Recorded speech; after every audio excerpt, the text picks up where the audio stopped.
Hello everyone. तो कल वाली वीडियो में हमने एवरेज जो एएमयू था, एटॉमिक मास यूनिट, और यूनिफाइड मास, उसके बारे में पढ़ लिया था। ठीक है, लेकिन जो हम एक्चुअल एटॉमिक मास यूज़ करते हैं वो हमारा एवरेज एटॉमिक मास होता है।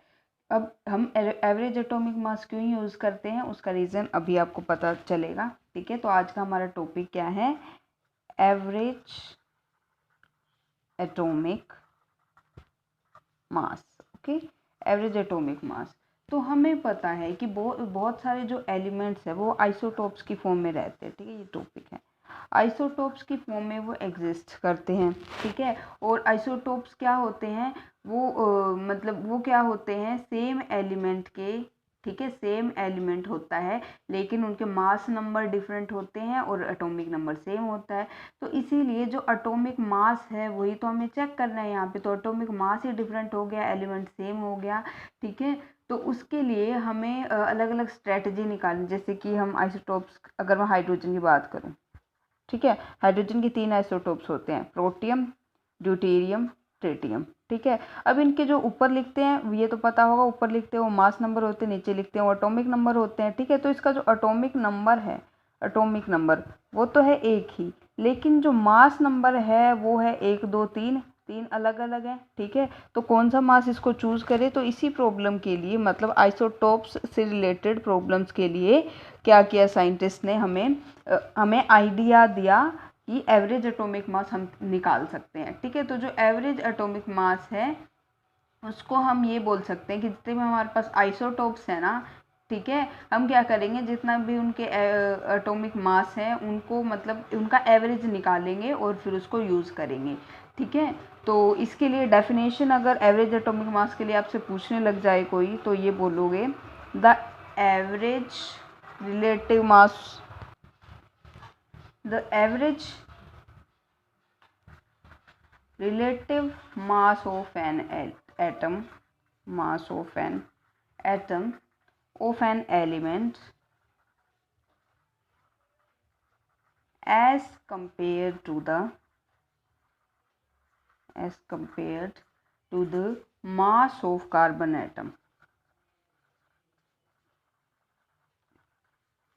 ओके, और कार्बन एटम भी कैसा? C12 वाला। ठीक है, जिसको हम 12 यूनिफाइड मास जिसका हम लेते हैं। ठीक है, तो ये हो जाएगी एवरेज एटॉमिक मास की डेफिनेशन। ठीक है, इसका मतलब क्या है? जो वो एवरेज रिलेटिव मास किसी एटम का, ठीक है, किसी एलिमेंट का, जिसको हम किसके कंपैरिजन में ले रहे हैं? कार्बन 12 के कंपैरिजन में ले रहे हैं।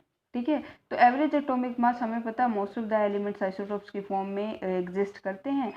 ठीक है, तो ये जो आइसोटोप्स होते हैं किसी पार्टिकुलर एलिमेंट के, वो उनके एटॉमिक मासेस अलग अलग होते हैं और उनकी रिलेटिव प्रोपोर्शन भी अलग होती है। रिलेटिव प्रोपोर्शन का मतलब वो कितने पाए जाते हैं, कितने नहीं पाए जाते। ठीक है, तो अगर हमें एटॉमिक मास निकालना है किसी एलिमेंट का, तो हमें कंसीडर करना पड़ेगा कि एटॉमिक मास जो है, सबसे पहले तो एटॉमिक मास लेंगे अलग अलग एलिमेंट्स के। ठीक है, फिर उनकी प्रोपोर्शंस देखेंगे। ठीक है, और जिसकी रिजल्ट, मतलब रिजल्ट हम कैसे निकालेंगे उसका, कि एटॉमिक मास है किसी एलिमेंट का, वो एवरेज एटॉमिक मास की फॉर्म में हम निकालेंगे। ठीक है, फॉर एग्जांपल, इसको एग्जांपल के थ्रू करेंगे तो बहुत अच्छे से समझ आएगा। एग्जांपल के लिए हमें पता है जो हमारा क्लोरीन होता है उसके 2 आइसोटोप्स होते हैं। एक तो हो गया क्लोरीन 35, एक हो गया क्लोरीन 37। ठीक है, और इनकी रिलेटिव प्रोपोर्शन क्या है? ये 3, इनका रिलेटिव प्रोपोर्शन है 3:1। ठीक है, इस प्रोपोर्शन में ये पाया जाता है। तो जो एवरेज एटॉमिक मास है क्लोरीन का, उसको हम कैसे कैलकुलेट कर सकते हैं? उसको कैलकुलेट करने के लिए यहाँ पे अगर मैं लगाऊँ, मेरे को इसका एवरेज कैलकुलेट करना है, उसकी प्रोपोर्शन के साथ करना पड़ेगा ये एवरेज एटॉमिक मास। ठीक है, तो उसमें हमें पता है इसका जो एटॉमिक मास है 35 वाले का कितना है? 35, और इसकी प्रोपोर्शन कितनी है? 3। ठीक है, प्लस करेंगे 37 वाले का एटॉमिक मास और उसकी प्रोपोर्शन कितनी है? 1। ठीक है, और डिवाइड करेंगे टोटल प्रोपोर्शन कितनी हो जाएगी? 3 + 1 मतलब 4। ठीक है, जब इसको अगर मैं करती हूँ तो ये तो आ जाएगा 4। ठीक है, 35 × 3 105 होता है, और 37 × 1 कितना होएगा? 37 ही हो जाएगा। ठीक है, इन दोनों का अगर मैं ऐड करूँगी तो 142 आएगा, डिवाइडेड बाय 4 हो जाएगा। तो ये कितना आ जाएगा? 35.5 U। ठीक है, ये आ जाएगा। तो ये क्या है, एवरेज एटॉमिक मास है। और क्या है, सबसे बड़ी बात ये है कि अगर सारे के सारे एलिमेंट्स हैं जिनका एटॉमिक मास फ्रैक्शन के अंदर आ रहा है, ठीक है, ये फ्रैक्शन ही हो गया, मान लो जिनका एटॉमिक मास फ्रैक्शन के अंदर आ रहा है, इसका मतलब क्या है, वो आइसोटोप्स की फॉर्म में एग्जिस्ट करता है। ये मोस्ट इंपॉर्टेंट कंक्लूजन है इसका, ठीक है, ओके। अब हमें रिलेटिव एटॉमिक मास देखने कुछ कॉमन एलिमेंट्स की जो केमिकल कैलकुलेशन में यूज़ भी होंगे, ठीक है। इसमें हमने क्या किया, इन सभी के अंदर हमने कार्बन 12 आइसोटोप को रेफरेंस लिया है, ठीक है। और लेकिन जो हम यूज़ करते हैं ना, वो एक्चुअली एवरेज एटॉमिक मास है, बिल्कुल हमने कोई एक एटॉमिक मास कंसीडर नहीं किया है वहाँ पे, ठीक है, ओके। तो अगर अब मैं क्या निकालती हूँ, अब मेरे को लिखने हैं सारे के सारे।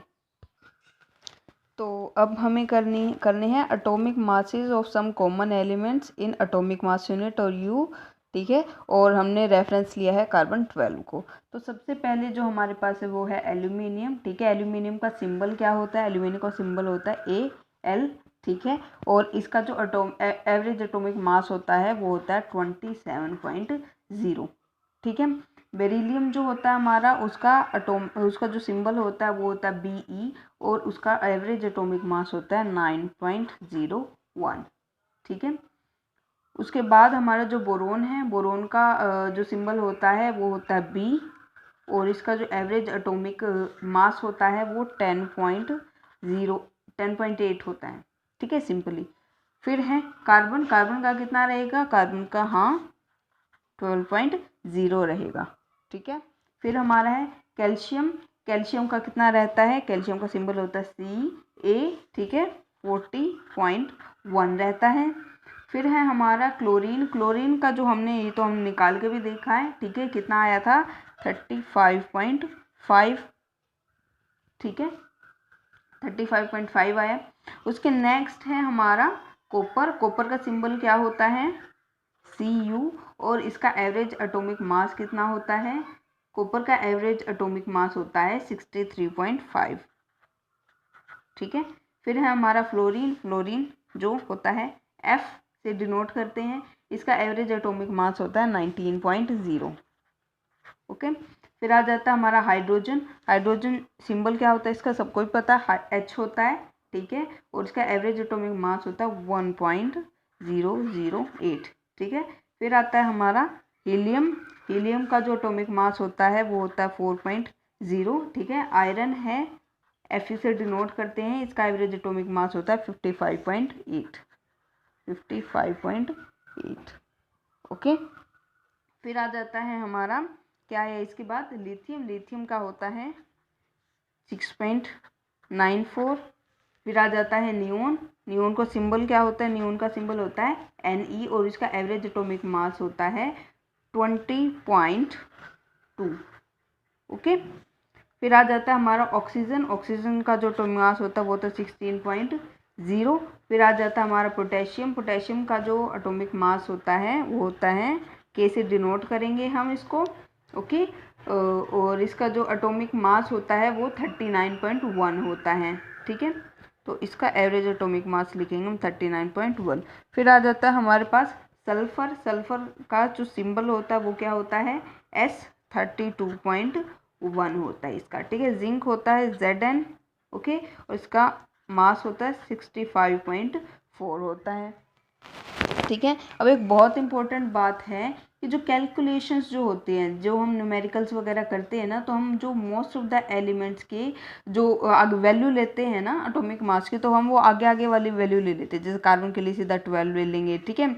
और जैसे कि मतलब ऐसे करके हम ये क्या करेंगे, बिल्कुल आगे आगे वाली वैल्यूज़ लेंगे, जिससे हमें न्यूमेरिकल सोल्व करने में बहुत ज़्यादा मतलब ईजी हो। फॉर एग्जाम्पल अगर मैं हाइड्रोजन की बात करती हूँ, ठीक है, तो यहाँ पे अगर मैं देखती हूँ तो हाइड्रोजन का क्या है 1.008, तो मेरे को यहाँ पे 1.008 लेने की ज़रूरत नहीं है, मैं सिंपली यहाँ पे क्या ले लूँगी 1.0 ले लूँगी, ठीक है। और दूसरा एग्जाम्पल हम ये देख सकते हैं कि जो पोटेशियम है उसका क्या है 39.1 है ना, तो इसकी जगह मैं यहाँ पे सिंपली 39.0 या फिर 39 ले सकती हूँ, ठीक है, जिससे कि कोई कन्फ्यूज़न ना रहे, ठीक है। तो कन्फ्यूज़न को अवॉइड करने के लिए हम ऐसा करते हैं, ओके।